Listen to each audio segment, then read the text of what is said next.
Okay, Peter, I think we're ready. Take it away. Hey, well, welcome, dear friends of public diplomacy, to the third First Monday session of the new Public Diplomacy Council of America, ironically taking place on the second Monday due to our celebration of July 4th last week. I'm Peter Kovach. I'm a board member of the PDCA, Public Diplomacy Council of America, and a retired public diplomacy officer in a career where engaging religious actors and fulfilling strategies, secular strategies, was a major theme. So very, very glad to be presenting this program. The theme of the discussion, engaging religious actors in public diplomacy towards peace, development, and human rights, including religious leaders, civil society, and religious values in pursuit of public diplomacy strategies, is one that historically has put some diplomats on edge, to be frank. Fears of being accused of violating the separation clause of the First Amendment, plus the presumed rational bias of most diplomats and other bureaucrats for that matter, have made diplomats reticent to engage, even when faith-based partnerships offer the most promising paths to fulfilling secular strategies. Then there is the bias that religion is the cause of conflict, rather than offering at times an optimal path to its resolution. Well, thankfully, this reticence has been dissolving the last few decades as diplomats have creatively engaged faith communities to advance strategies, notably in the three titled domains of peacekeeping and conflict resolution, economic development, and advancing human rights. Today, we're really blessed with three pioneering practitioners in these endeavors who will present and discuss public diplomacy engagement with religious civil society to advance these goals in Afghanistan and other conflicted zones internationally in recent years.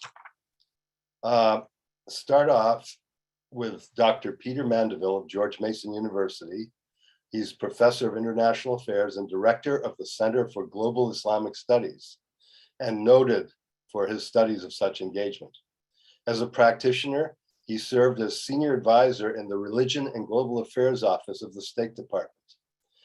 Second, Ms. Palwasha Kakar, Director of Religion and Inclusive Societies Program at the U.S. Institute of Peace, will offer a vivid example of her work in the domain of our discussion. Finally, Mr. James Patton, the president and CEO of the International Center for Religion and Diplomacy, who sustains this organization. It's an organization that has put flesh on the bones of faith community engagement in the service of conflict resolution and development goals at venues around the world. I want to thank in particular Ambassador Greta Morris, whose persistent leadership has brought this seminar to fruition, and to our fantastic tech team of Marcy and Owen. I hope too that many of you zooming in today will deepen your interest in the work and programs of the newly constituted Public Diplomacy Council of America, making your presence more than a one-time visit and leading you to contemplate membership. That said, I'll hand the mic, so to speak, to Dr. Mandaville to begin the presentations. Thank you all for being here. Thank you so much, Peter. I'm grateful to you and to Ambassador Morris for the invitation to be part of this discussion today. I was looking at the list of participants who've zoomed in, and it's fantastic to see so many great friends and former colleagues and very esteemed practitioners of public diplomacy. My task today is to kind of begin by setting the scene for you, to talk a little bit about the history and background to the idea of religious engagement in American diplomacy. Talk about some of the developments in recent years, how we've made several steps forward, and sometimes it feels taken a couple of steps backwards at times. And I think some of the kind of ongoing possibilities, but also challenges that this work faces. And then I know that my good friends and colleagues, Palwasha Kakar and James Patton, will just have some fascinating insights and information to share with you about the many ways in which they engage religion and religious actors very directly in their work around the world. I'm joining you today actually from Salzburg, Austria, where I'm at a gathering of several dozen amazing women civil society activists from Ukraine, who of course are dealing with incredibly tough circumstances in their home country right now. And indeed, one of the issues that we're looking at and exploring is the very important role that religious and faith-based organizations in Ukraine have been playing at the forefront of the humanitarian response, often able to develop or to deliver services and humanitarian capacity that far exceeds the ability of large intergovernmental bodies such as the UN agencies to actually bring resources to the ground in Ukraine. Something that I think just speaks to some of the unique capabilities that we find in the faith-based space, and that I know this will be a recurrent theme in our conversation today. So if our starting point is the idea that religion has, to some extent, been neglected in diplomacy, what are the reasons for that? Well, I think at one level, it's driven by the fact that for many years, for decades, I think, it was assumed that because international relations, foreign policy is the stuff of high power politics and national security, issues relating to culture and religion were just not seen to be relevant. I think this also to some extent involved a projection of a kind of Western secular model in which religion is often kind of confined or assigned to the private sphere. Meant that something like religion is not relevant to public life and debates and discussion about foreign policy. That I think has certainly changed over time. I think another reason, and Peter Kovacs started to nod in this direction in his introductory remarks right now, is a concern that religion, when it is present in politics and policy domains, is often a problem. And so there developed a certain amount of wariness and a lack of comfort among many diplomats to engage with an issue that was itself often perceived to be a driver of many of the challenges that the diplomats are dealing with. And then, as Peter also already mentioned, I think even among those who are open to and see and appreciate the capacity that religious actors bring to the diplomatic and development realms, there was something, at least in the US State Department, of a secular bias and also a concern that engaging with religious actors might have the byproduct or the corollary effect of appearing to endorse particular religious actors or to endorse particular interpretations of religion. Now, this all said, I think we also need to avoid overstating religion's absence from foreign policy and diplomacy. It's not that this hasn't been done in the past. And as Peter mentioned in his opening remarks, he, over the course of his career, absolutely was engaged with questions relating to the role that religion can play in relation to a wide range of issues that the US government cares about in its external relations. Certainly during the Cold War, for example, one can point to any number of occasions when US diplomatic objectives vis-a-vis the Soviet Union involved close partnerships with religious actors, whether we're talking about Catholic movements and groups in Poland, cooperation with the Holy See, or even cooperation with Saudi Arabia in exporting and supporting various Islamic activities around the world that were seen to be a useful counterbalance to the atheism of Soviet communism. There's been a more systematic incorporation of religion in US diplomacy since around the turn of the millennium, particularly after the passage of the International Religious Freedom Act of 1998, which created a statutory requirement whereby the State Department has appoints an ambassador at large for international religious freedom, position currently held by Ambassador Rashad Hussain, and reports annually on the state of religious freedom around the world with various accountability and sanctioning mechanisms built into that. I think it's also fair to say that there's been a distinct increase in the level of attention to religion in world politics in the aftermath of the 9/11 attacks, but in a way I feel whereby kind of religion and foreign policy often functions as a euphemism for Islam and security, and a set of issues around terrorism and extremism. What I want to talk about, as distinct from either the promotion of international religious freedom or questions about where religion fits into efforts to combat terrorism and extremism, is the rise over the course of the last 9 or 10 years of a new tool in the diplomatic toolkit, often referred to as religious engagement or strategic religious engagement. This, I think it's important to emphasize, is something different from the promotion of international religious freedom.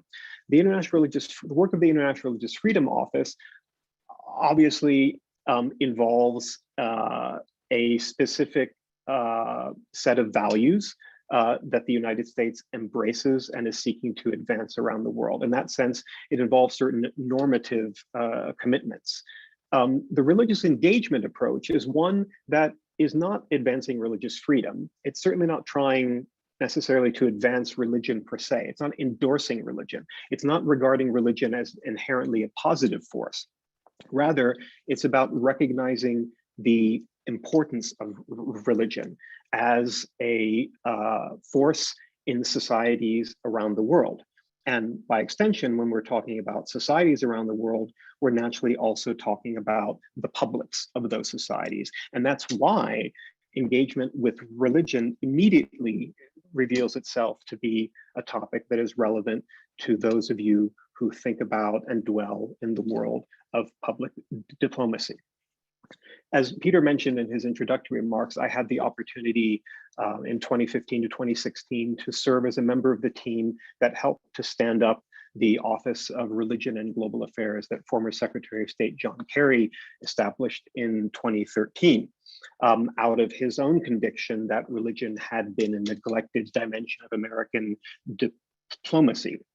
This was an effort to create a team that would support and work across the full range of regional bureaus and functional bureaus in the State Department to help advance the idea that religious engagement was potentially relevant to everything US diplomacy does, not just addressing terrorism and extremism, not just the promotion of religious freedom. So we kind of came out swinging with a bit of, I'll say with hindsight, a little bit of hubris, in the sense of our claim was that, you know, engaging religious actors is potentially has a role across the full range of functions carried out by the US State Department. In reality, and over time, we began to see that there were certain issues that we tended to get more traction around. There were certain geographies that we tended to find where it tended to be easier to find partners among American delegations and posts abroad. Conflict and peace building was certainly one of the issues that quickly emerged as a major focus of our work. Also questions around governance and combating corruption. And then finally, and this may be a little bit surprising, a lot of our work also focused on climate change, combating climate change, and the idea that there is something of a disconnect between a enormous and vast, and I'll call it for our purposes, secular coalition of NGOs globally working on addressing climate change, something of a chasm between those groups, and an also quite vast faith-based sector of various groups and organizations that, from the perspective of their religious beliefs, also felt that it was almost a sacred obligation to protect the earth. And the idea is that by cross-fertilizing these two coalitions and networks, you become much more effective in the work that you do to combat climate change. One thing that we were very focused on in terms of the general approach that we took is the idea that our engagement with religious actors needs to be inclusive. And what I mean by that is that for quite some time, as a basic function of diplomatic protocol, American posts around the world, you know, when holding National Day event receptions and things, would routinely reach out to include major national level religious leaders in these events. When you think about doing religious engagement, however, and doing it in an inclusive way, it means that you have to learn that it's not always the national level religious leaders that carry formal titles that are the ones that have the greatest influence within their respective communities and societies.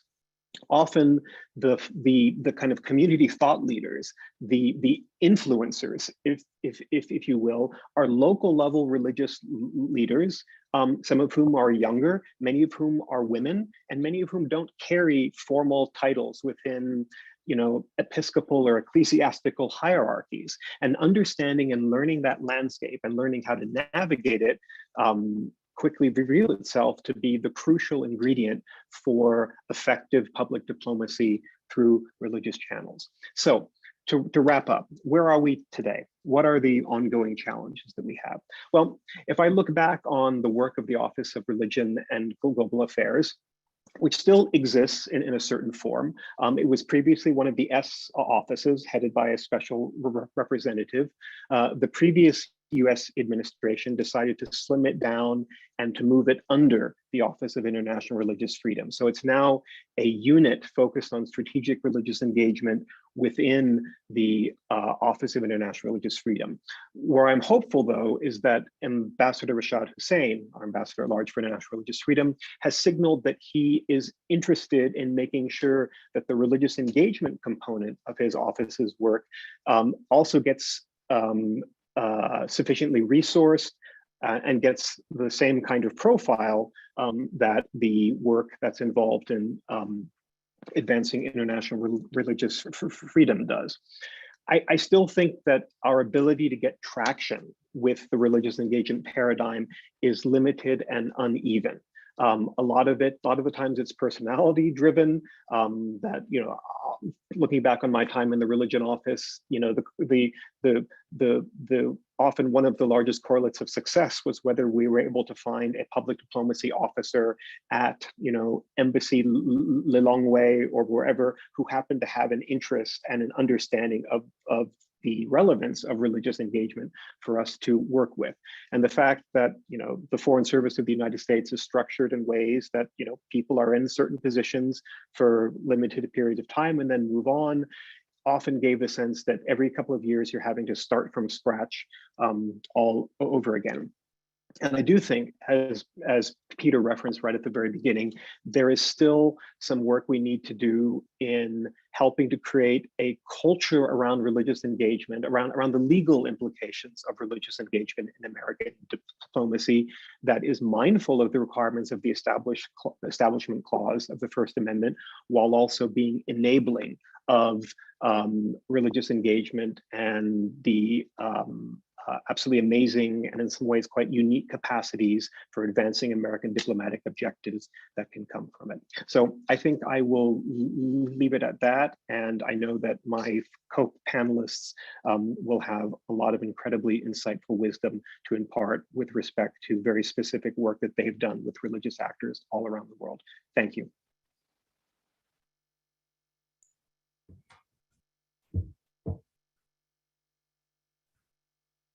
Thank you, Peter. So I think that was really helpful to actually frame the conversation and some of the talking points that I have today to share with you all. I also wanted to thank Peter and Ambassador Morris for inviting me to this conversation on this very important topic of religion and public diplomacy.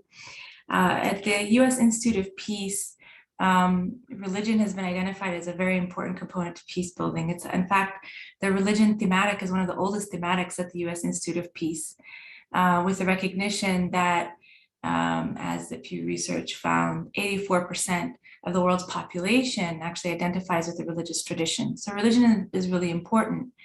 And in order to achieve the ends of, or the aim of the U.S. Institute of Peace as outlined in the U.S. Institute of Peace's Act that was signed in 1984, that is to serve the American people and the federal government through work to promote international peace and the resolution of conflicts among the nations and people of the world without recourse to violence. It's very important to engage in this realm of religion and peace building. What we oftentimes find attention with, and I think it's relevant to public diplomacy, is how do we promote the US value of peace building at the same time as making sure that peace building efforts are not undermined, because oftentimes attaching peace building efforts with branding from the United States might undermine some of the quiet ways that peace building can actually happen, particularly with engagement in the religious field, as well as not instrumentalizing religion in the process. So I think those are some of the tensions that we deal with in this space. But I'd like to give some examples from the work that I do here at the Institute of Peace, particularly looking at one of the places that's near and dear to my heart as an Afghan American, and having worked in Afghanistan for 10 years. We've done religious engagement in the peace process in Afghanistan, as well as working with religious women. As Peter mentioned, it's not just the clerical religious actors that sometimes have the most influence on the peace process, but it's also, they're also influential leaders among women and youth that aren't necessarily those that are ordained, but that are recognized by their community as important lay leaders. So let me start first on peace efforts in Afghanistan. In fact, when I first joined the Institute in 2014, having come from serving in Afghanistan for 10 years, one of the projects that we were working on was looking at women's rights in constitutions, but particularly with a lens to Islamic constitutions. So constitutions that have some reference to Islamic law or upholding Islamic principles and Islamic values.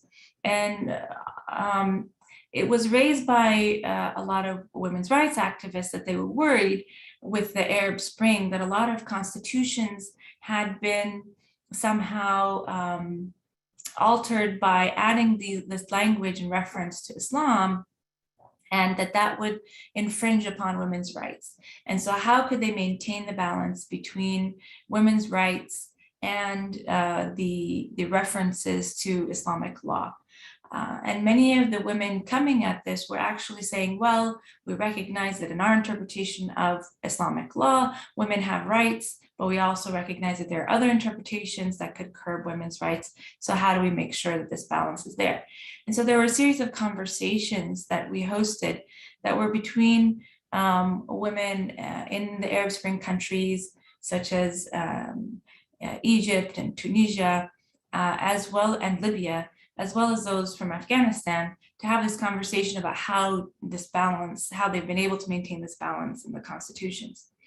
And out of that conversation, there was a recommendation for important articles that should be in constitutions that could put into balance both the religious aspect, but also the aspect related to women's rights. So fast forward to the peace process in Afghanistan between the Taliban and the Republic, and USIP was in a unique position to provide information and background papers to the negotiating teams related to various topics that they found important. And one of the topics were freedom of religion, freedom of expression, and women's rights and citizenship rights. And so what the team quickly recognized was that it was important to have religious frameworks around that. And so we at USIP used our convening power to bring in the voices of various religious leaders that we work with, not only in Afghanistan, but also around the world, to help put together papers that would provide the information that the negotiating teams needed to really frame the conversation around rights that would help them within a religious framework describe the rights that they were aiming for. So related to women's rights, related to freedom of expression, as I mentioned, and minority rights in Afghanistan. So those are some of the ways that we work to convene and engage religious actors to support peace processes, but also to develop recommendations moving forward for like what are the most important articles to have in constitutions to make sure you balance in women's rights with constitutions that refer to Islamic law. The second project I wanted to talk about is our work with engaging female religious actors, women religious leaders on the ground, religious actors on the ground, where they engage with armed actors. Now, in countries like Afghanistan and Libya and Syria, we were noticing that religious women who were recognized as religious, pious, had knowledge, religious knowledge that people would come to for advice, were able to negotiate successfully for very key issues, for example, for the release of hostages, for opening humanitarian corridors for people and humanitarian aid to be transferred to places that were under siege. And it was they were doing this very quietly. And so we wanted to document it. Many times in the beginning, we were thinking about this as how were religious women engaging with violent extremists. But the more we noticed that this trend was worldwide, that it was women in Myanmar, it was women in Colombia, it was women in countries in Yemen, in countries very different than the first three that we were looking at, that we quickly realized that it was more than just violent extremists, it was armed actors in general that religious women were able to negotiate with effectively. And it was these quiet stories that we were trying to document. And so in the process of documenting these case studies, we're working now with these women at the local level to have peer-to-peer training so they can support each other and build and strengthen the capacity of the local religious women in order to do more effective negotiations at the local level for local peace-building efforts on behalf of their communities. And this is something that's very interesting. We've noticed that oftentimes religious women at the local level are very key to do these kinds of negotiations where no one else can negotiate. Because of their recognition as religious women, that they have these morals and values, and that they're seen as more neutral insider mediators, they're able to do this kind of mediation and negotiation at the local level where other people, whether it's other religious men or men in general or outside actors, are unable to do this kind of work. And so we find it really important to recognize this work and build the capacity at the local level. And in fact, we're partnering with James' organization, ICRD, on many of our efforts at this local level. The third initiative I wanted to mention, this is the last one that I'll close with, is our working group that we've established on Islam, peace, and women's rights in Afghanistan. Now, currently, since the Taliban have taken over, there have been a lot of infringements on women's rights in Afghanistan, particularly as we've heard on education, but also on women's mobility and women's work. And so we're looking at various ways to really start opening up those spaces for women. And so in the process, we've been talking to civil society actors inside of Afghanistan, women's rights advocates inside of Afghanistan, and they have come to us saying, it really would be helpful to have advocacy tools with a religious lens on them in order to build advocacy internally in Afghanistan, but also to have international pressure externally. And so our working group is convening religious leaders and actors inside of Afghanistan, male and female, who are able to develop advocacy tools and pass those on to civil society leaders inside of Afghanistan and women's rights activists to use those tools internally to put pressure, because we've seen that in various locales, in some provinces, for example, the Taliban have opened up girls' schools or have changed policies based on their constituents' demands. And so with that understanding, the religious actors are working internally with civil society to develop these spaces for advocacy, to advocate for their rights, and really build more sustainable ways for Afghans to advocate for their rights inside of Afghanistan.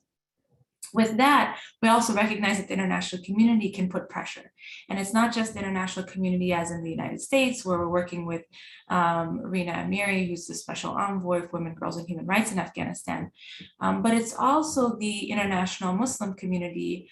It's the international community of not only organizations such as the OIC, but also other Muslim countries.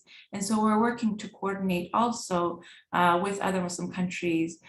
So at least everybody's aware of the kind of advocacy that is happening, but also to be able to build on some of the messages that can be done at an international level and a local level to reinforce the importance of women's rights within Afghanistan at this time. So those are some of the three efforts that we're doing, recognizing that there is that tension between not instrumentalizing religion, but also promoting US values of peace in this space and recognizing the importance of building peace quietly at the local level as well. I have some other things I'd like to say, but I hope they'll come up in the questions about some of the research that I did in Afghanistan and other countries related to perceptions around US public diplomacy and religion. But let me now turn it over to James. Thank you so much, Palwasha and Peter.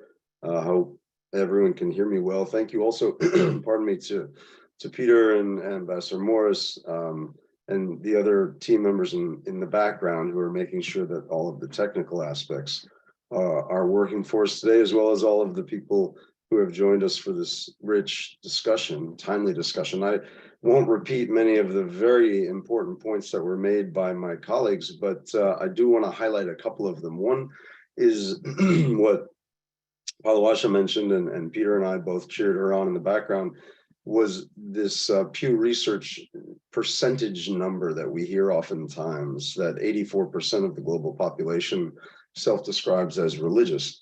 I think that's incredibly important to highlight, and not just because it's a large number, but because we're asking, you know, what's the importance of and what is the impact of the US diplomatic corps engaging with religion?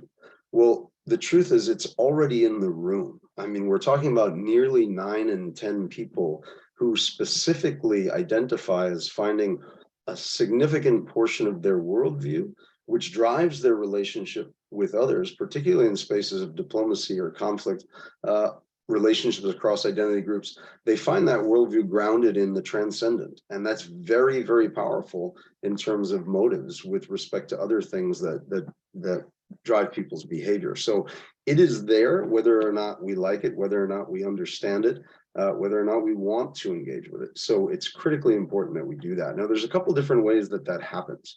Religion functions a few different distinct ways in the world. I like to simplify it into kind of 3 categories. One is it has institutional structures, it has material resources and human resources. It can provide services, places for people to gather for humanitarian assistance, that kind of thing. It also has a certain kind of community narrative and charismatic narrative around belonging that can incline groups to think and act in certain ways. And then finally, it drives individual values and individuals' decisions about how to act. And you'll see some of those different things manifest in some of the case studies that I want to raise. So ICRD really engages religion and through 4 strategic objectives. And you can look at religion, as Peter mentioned, through the lens of how does it cause problems? How does it contribute to the dynamics of conflict? So what we would call a deficit lens or a deficit perspective. What's wrong with it? What's broken? Really, only one of our objectives looks at that in particular, and the rest look at how is it an asset? How is it a resilience in the communities? So briefly, the 4 objectives and how they sort of manifest in programs. The one in which we attend to religion as a driver of violence, we kind of look at narratives or individuals who are pushing the idea that a faith, doctrine, or practice should contribute to othering and perhaps conflict with another identity group. And the primary program that I like to highlight here is our work over the last decade or more with the Kingdom of Saudi Arabia and their textbooks and how they teach about religion, how they teach students in their schools to think about people of other faith traditions. Now, we've worked again over a decade on looking at those books. We were originally granted by the State Department a program to highlight intolerant content or content that incited violence. We did that, but we decided not to just publish that and sort of castigate the Saudis with the material, the findings that we had, but rather to engage with them and understand their own reform inclinations and what it was that they were hoping to achieve, particularly as the years went by and Vision 2030 under the Crown Prince became more salient for them and started to kind of seep into all of the government behavior. So over the course of that decade, we built a very close relationship with the kingdom where we were able to send real-time findings on the analysis of these books through to the Ministry of Education and see the reforms that they made based on those recommendations. In recent years, we published the last of those reports in 2020. There have been extraordinary strides made to remove intolerant and insightful content from the textbooks in the kingdom, but we've even gone beyond that because the books themselves are really of limited value if the teachers themselves are prejudiced or have kind of a hateful perspective of the other. So we've just finished what we consider to be somewhat historic training of trainers. We've engaged educators in the kingdom over a number of weeks, a number of different cohorts to work on issues like conflict resolution, like religious literacy, tolerance training, critical thinking skills, all with an eye to have them replicate those trainings or embed that in the curriculum design and the training content for teachers in the structures in the kingdom. Now, the second objective for us is to increase the capacity of existing religious peacemakers. We do that through a suite of contextualized trainings of trainers, focusing on aspects of conflict assessment, dialogue management, program design and implementation, and other similar concepts to support the resolution of identity clashes and the prevention of violent extremism. An example of this work is the work we've done in Yemen. We began our work in Yemen before the outbreak of the war, the recent war, and we've remained active throughout the time by working with local partners. But one of the examples of that work, we were engaged in conflict analysis training with faith leaders and community leaders who identified water infrastructure as one of the big issues because the government had put some water infrastructure into some communities and not in others.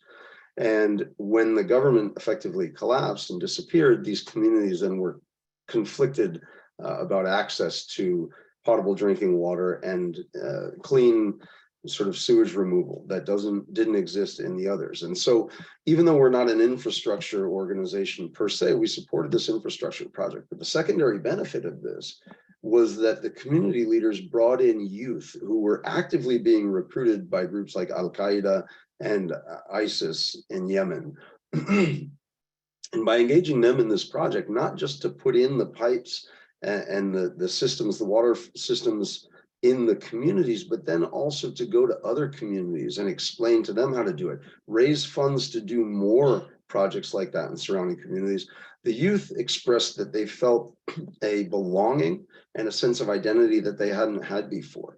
And whereas prior to that, they felt the government had to do this work, and in the absence of the government, they accepted the support of militant organizations.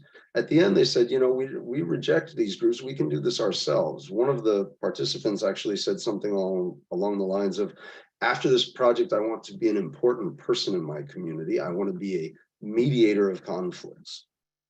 The third objective is to expand the number of religious peacemakers. Now, Palwasha mentioned women peace builders in Colombia. We work closely with women of faith in Colombia on reconciliation training. Now, these are primarily women who themselves were direct or indirect victims of violence. And we worked with them on how to conduct a reconciliation process from beginning to end with former combatants in conflict-impacted communities in order to support the reintegration, the stable reintegration of former combatants in that space, who oftentimes are driven back into either the same militant group or the narco-terrorist groups because they're not accepted in the communities. They can't find work. People find out that they're former combatants and chase them out. So they have very strong incentive to go back into these spaces. The reconciliation was meant to mitigate that. And I'll tell you a little quick anecdote that illustrates why religion is so important. We were in an event where I had probably too quickly brought in women former combatants with the women victims of violence, and the tension started to rise between these two groups in a question and answer session. The women in the training group, who were largely Christian, not exclusively, there were some indigenous shamans there as well. The women that were Christian went and wrapped themselves in bed sheets, and they actually acted out, and for the sake of time, I won't go into too much detail, but they acted out a biblical pageant that helped them explore how they felt about these unrepentant, militant women in front of them, and how, as followers in this case of Jesus, because they were Christian, they could process those feelings, but then aspire to something beyond that. And they started a whole dialogue on what it meant to forgive, what it meant for non-repetition to be part of the promises of reconciliation. And the indigenous women, the shamans, even though they didn't believe in the same faith tradition, didn't have the same doctrines, they resonated with the values that were being expressed in such a way that relationship deepened, enriched, and was enriched in a way that I saw in the future allowed for very powerful work between these two groups in other contexts. Now, the final fourth objective is really to tie religious peace building to other kinds of peace building. Oftentimes we think of religion and conflict or religious peace building or religious actors, and we think, well, that's for the religious, right? Religion is for the religious. If it's a religious conflict, maybe religion should be engaged, but that's not true. Again, back to the point about how many people self-describe as religious, this is something that should and can cross into the efforts to mitigate violence and extremism across the world, whether or not it's with other religious actors. And so this goes to the whole point of this discussion. Not only is it helpful, but it's incumbent upon us in the diplomatic space to bridge that gap, understand and engage with and empower those in religious circles who are trying to engage in peace building. Now, I won't go into depth, but we did some work on engaging fundamentalist. In the reports on our website, they're fundamentalist Sunni actors, so Salafi actors in places like Tunisia and Morocco, who were overtly against violence in the expression of their faith and how they could help to mitigate potential extremism. But in all honesty, we've turned some of that programming now and have moved it into the domestic space. I realize this is a State Department discussion, so domestic programming is possibly not as salient to what we're talking about, but the fact that we are looking at that now in the domestic space in the United States is really kind of an insight into where we are, unfortunately, with respect to religious identity and potential conflict issues. So if you're interested in those reports, they are on ICRD's website. And I will leave it there because I know we hope to have a broad and rich conversation. But again, thank you to the conveners, to my fellow panelists, and to the participants.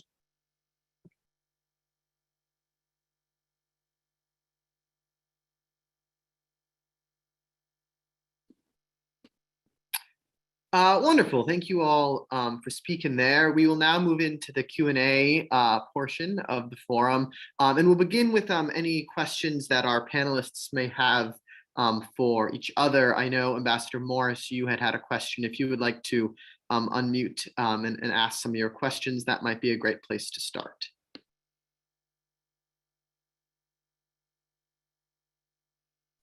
Yes, hello. Can you all hear me? Yes, Yes. we can hear you just fine. Yes. Okay. Well, this is Greta Morris, and thank you to all of our panelists for these really great questions. And I have questions actually for everyone on the panel, but let me start with a question for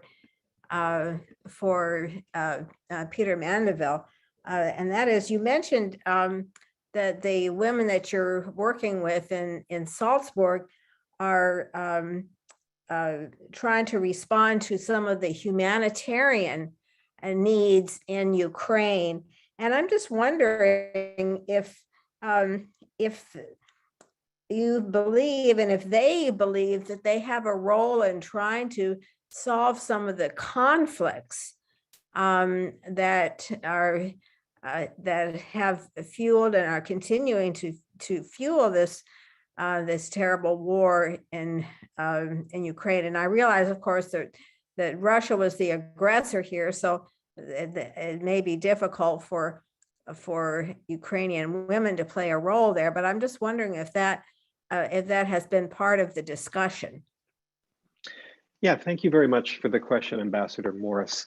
While the work that we're doing here in Salzburg is framed in terms of assessing the needs of Ukrainian civil society actors in their response to current imperatives and needs on the ground, there's also, I think, a very keen awareness that there's a medium to longer term dimension of this work that is linked to and indeed will be determinative of the possibilities for peace going forward. And that the ways in which we respond to the moment of war, the moment of active conflict, the trauma that's been created is itself vitally important to enabling pathways towards longer term peace and the preservation of the social fabric and the social cohesion of Ukraine in the longer run.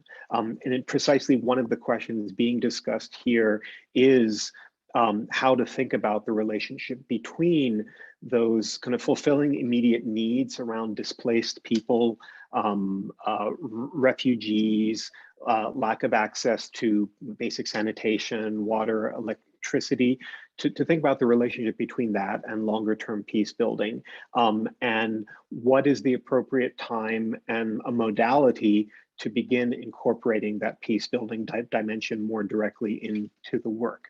There are a lot of different views around that, and there are a lot of differences of opinion on that question, often depending on the specific geographies within Ukraine from where our many participants come.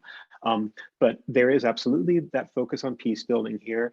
And part of that focus also involves a recognition that in some cases, religious actors are going to be playing a very important role as influencers in local communities in helping to build local support for peace processes as they begin to emerge. Yes, thank you. Thank you very much.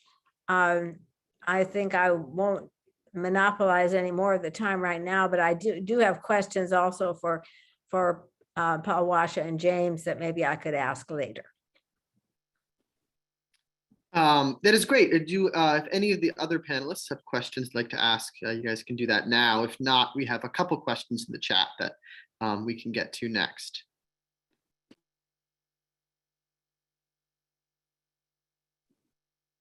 All right, we'll move on to the chat. So we have a question about the roots of colonialism and how those still inform secular bias.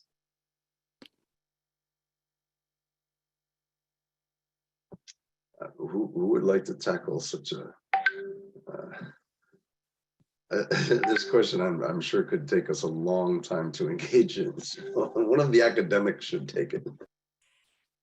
Yeah, I'm voting for Peter to start the conversation.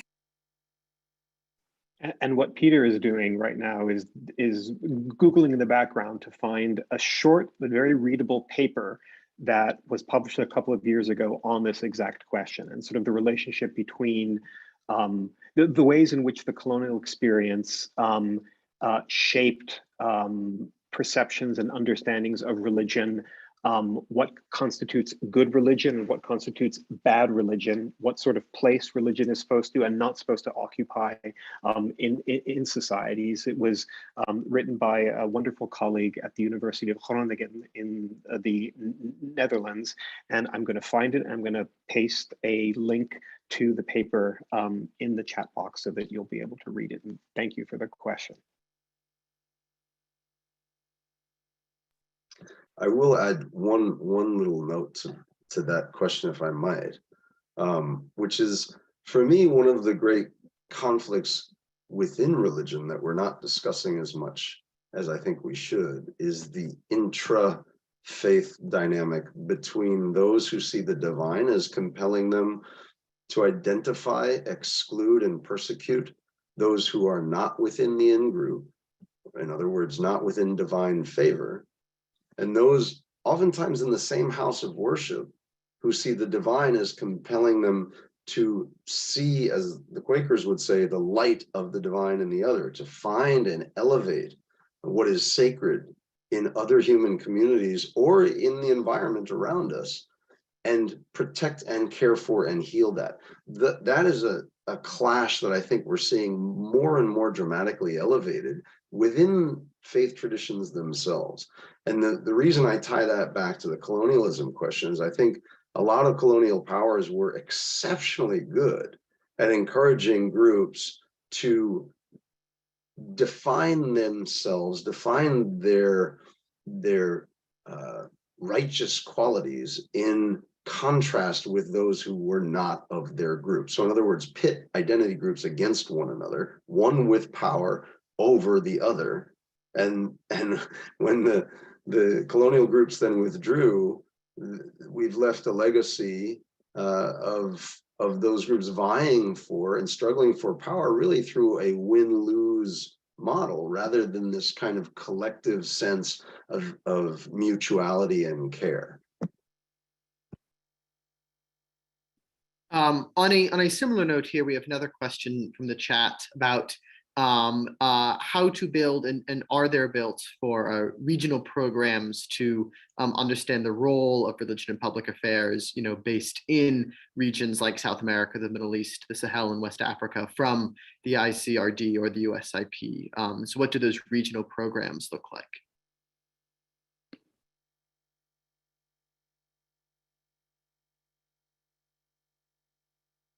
Palwasha, you touched on that earlier. Do you want to pick it up? Sure. I'm trying to sort of figure out what the best. So there's different things that we do at USIP to, once a conflict zone has been identified as a priority zone that USIP works in, there's a number of things that happen in terms of developing engagements. And one is working, of course, with local partners to understand the context on the ground. Another initiative that we have is our religious landscape mappings, where we actually do some research and understanding who are the religious actors on the ground in those countries and regions that have influence in the peace process and how they're connected to various parties in the conflict and various power dynamics with what's happening in the conflict and where are the entries for peace building and who's doing the peace building. And we try and focus on specific efforts. So whether it's on national reconciliation, whether it's on educational curriculum around peace building, looking at specific areas that are of interest to USIP and our programs on the ground as we're looking at the whole religious landscape and where would be an entry point for our work and our partners' work on the ground. So that's one way that we look at how to engage. But many times, things unfold on the ground and our teams on the ground actually have this intuitive understanding of the importance of religion and religious actors and integrate it even without a religious landscape mapping. They integrate it because the partners know the importance of religion and the importance of engaging religious actors in the peace building efforts, both because they are advocacy channels for peace building, but also some because they could be spoilers to peace building efforts if they're not included and don't have ownership in the process. And so that a lot of our projects actually mainstream this whole engagement with religious actors just because the community here at USIP understands the importance of engaging with religious actors on the ground, whether we're able to do a full-blown religious landscape mapping or not. So we have both those aspects, both being able to go in and do this systematic analysis of the role and of religious actors and those that intuitively have been mainstreaming religious actors into the work that we do. On that topic of like entry points there, we have a question, a pretty basic question just about like how you get into these countries and how you are received within areas that are, either have intense conflict. And so the process of and, the danger sometimes involved with entering into these places. James, would you like to start on that? Sure. Thank you, Palwasha. I guess what I usually say is that we build relationships sort of like peeling an onion, if that makes sense, right? You go in through connections and contacts and perspectives that you already have or share, and then work through the layers of community to get towards the places where you think you might have some value to offer in terms of changing or working with people to transform a potential conflict dynamic, right? So I'll give an example that I mentioned briefly at the end. When we worked with youth in Salafi communities, informal Salafi training centers in places like the urban periphery of Tunis, it wasn't the Boston Irish Catholic or Irish Italian ex-Catholic Quaker who wandered into a tiny mosque of 14 people in a basement and said, hey, let's talk about it. Let's talk about not joining ISIS. It was ICRD staff that found researchers who were in the community that we knew, that we connected with, we trained on our methodologies. They went and found trusted individuals who were in those communities, shared the methodologies with them, and those folks went and talked to people that they already knew and they already had trust with, and let them know what they were doing, shared the information back up the channels with us, and then helped us sort of take the information and sift it and draw conclusions and build ideas, all with transparency with everyone engaged. But it was this layering of relationships and the taking of time that's necessary to do that, not just to connect with people, but to understand the context. Because if you go in assuming that you know A, the context, or B, what to do about it, you're already off to a bad start. We practice what I like to call methodological humility, which is go in with an idea and a framework, but be sure that you're wrong, because you're going to be wrong about something. So if you go in there knowing you're wrong or having uncertainty, then your first act is to ask questions and to listen to those questions and adapt and adjust to what people say and what experiences and knowledge they have on the ground. I'd just like to echo that, that at USIP, we really go into communities and into countries where we have those local partners on the ground. And it's our local partners that really are the face of the work that we do. And they're the ones that help co-design it with us in terms of understanding what are the needs and where exactly the entry points are and how we can support efforts on the ground, ongoing efforts, amplify ongoing efforts related to areas of peace building that we're interested in working on and supporting. So it is really those local partners who know how to engage, have those local relationships to do it safely in a way that they can actually promote peace effectively and sustainably at a local level. And that's what we're aiming to do. Now, it doesn't always happen.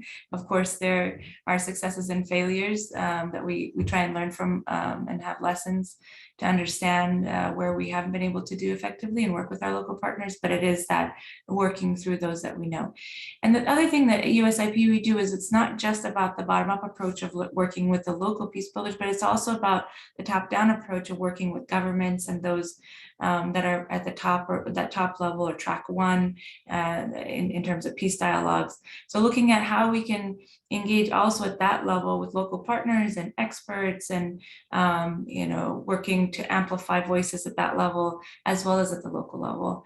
And we have research that's looking at the role of religious actors in track one, and then also cases where we're trying to work to support that and understand the role that religious actors can play in track one at the top, as well as peace builders from the bottom, grassroots. We have about 5 minutes left here for questions. I want to get back to you, Ambassador Morris, just if you had any lingering questions, because I know you had said you had some earlier on. Yes, well, thank you very much. And I actually have questions for both Palwasha and James. So I'll go to you first, Palwasha. In terms of your work with women in Afghanistan, trying to help them in terms of education and other and also being able to work. I'm just wondering if you could talk about any successes, even small successes that you've been able to achieve in those efforts. Thank you for that question, Ambassador Morris. So we're very much in the initial stages of the working group.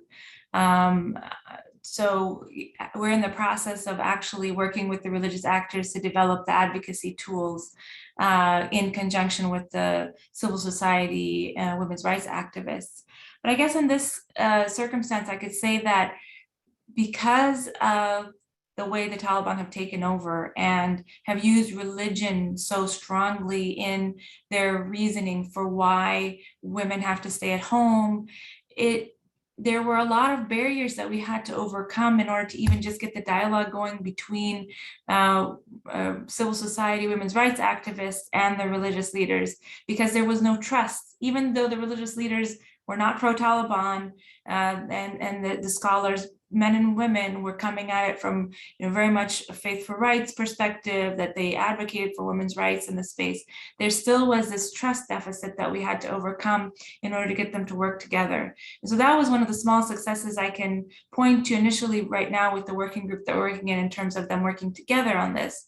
But prior to the situation that currently unfolded in Afghanistan, there was work that I had the privilege of being a part of, where we were engaging with youth and religious actors on understanding how their language can actually make a difference in how they report on things and understand things in their journalism. And so it was what we call the Maktab and Madrasa project, where there were those that were from religious schools and those that were from secular schools that were brought in on journalism training to understand their own biases through that journalism training, and how they speak about things. And women were actually also brought in, so young women were also brought into this. And through that process of understanding journalism and doing joint projects together, they were able to overcome some of their biases and how then they reported out and worked together. And so there was this building trust between secular students, those that are in religious schools, and women from both the schools as well, to work together more effectively and build trust between those. Just some quick examples there, but we hope that has some sustainable impact overall in terms of how the future of Afghanistan goes and unfolds at this point. Yes, well, thank you very much. And I noticed that Peter Kovac has a question. So maybe James, if we don't have time, I can send you my question online. Yeah, so Peter, you can go ahead. Yes, thank you very much. Great presentations. I guess my question would be, can any of you offer us a couple of examples of instances where a US diplomat, particularly a public diplomacy cone diplomat, had an impactful program intervention engaging religious civil society to improve a situation? Thank you. For my time in Afghanistan, Ambassador Cunningham had a very interesting interaction that I thought was very successful, where he actually requested, when I was at the Asia Foundation, requested to meet with religious actors in Afghanistan to talk about their aims and just about US programming and what the aims of the US government was, to really build the repertoire there with the religious actors. And so it was a series of meetings, and some of them were initially very skeptical of meeting with the US ambassador, but they found that they felt that he was very honest and open about US interests in Afghanistan, and also very honest and open about his own religion and religious background, that they found very refreshing and very helpful in the conversation. And that honesty really promoted better understanding and trust between those religious actors who were able to engage with Ambassador Cunningham. And I often highlight that as a success story that I've seen on religious engagement in Afghanistan between a diplomat, Ambassador Cunningham himself, and religious actors. And can I add one thing to that as well, Peter?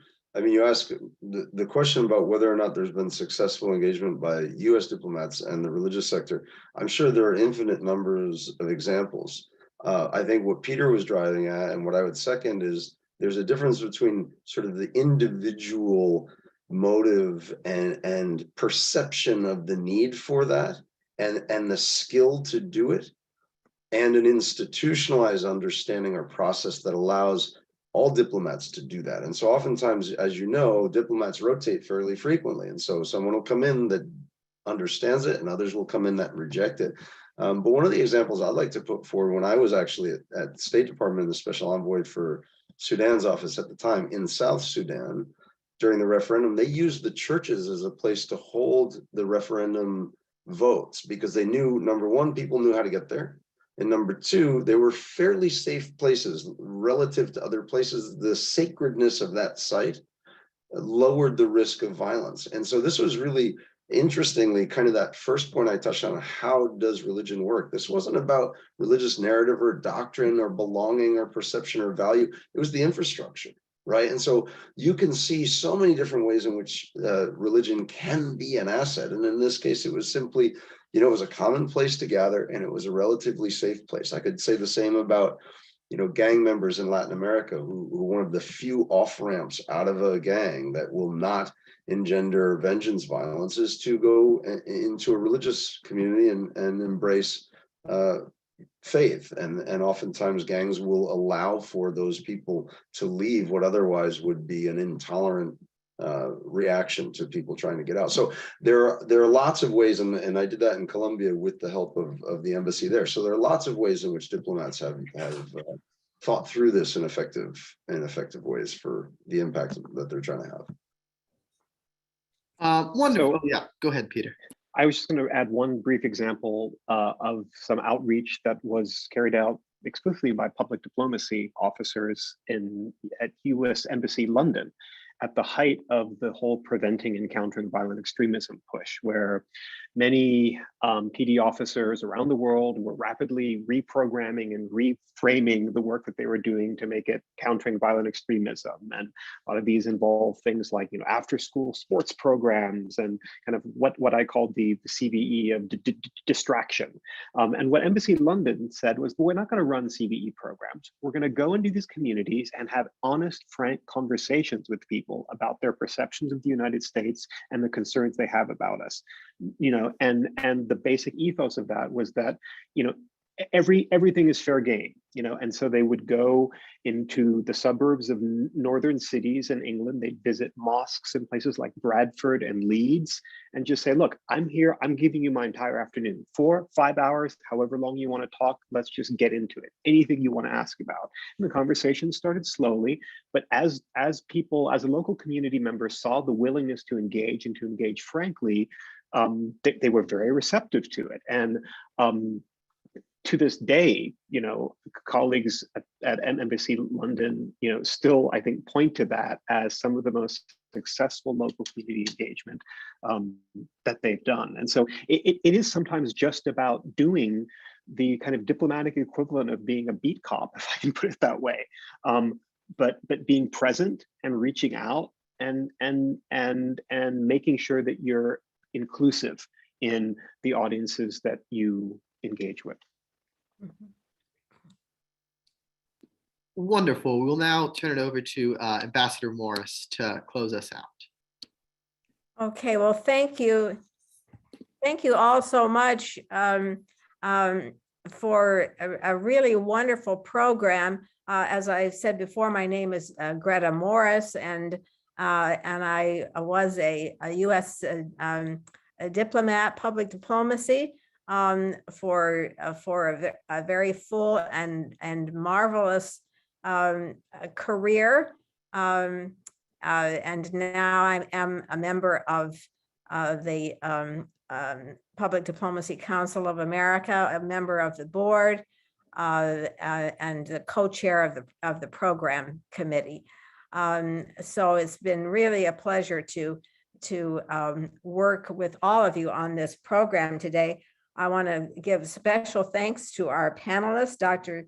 Peter Mandaville, Palwasha Kakar, and James Patton for really wonderful presentations and responses to questions. It's been a very rich and thought-provoking and stimulating discussion. And I also want to thank our tech hosts, Owen and Marcy, who have just made all of this possible and have trained all of the panelists on how to do this so that we could have a very successful program. And I also want to thank all of you who logged on today to participate. You've asked some wonderful questions, and it really has been a great discussion. So thank you so much.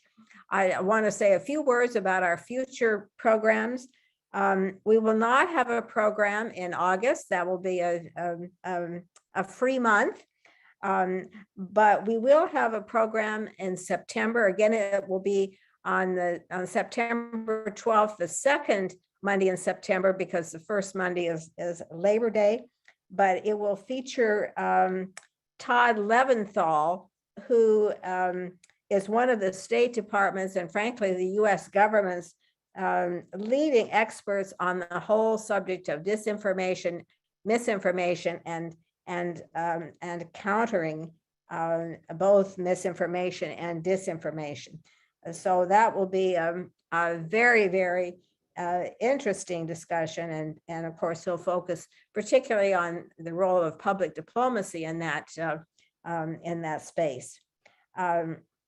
So again, thank you so much to all of you for being here, and I wish you a wonderful month, 2 months until our next program. And thank you again to our wonderful panelists today. And of course, thank you also to Peter Kovac, my great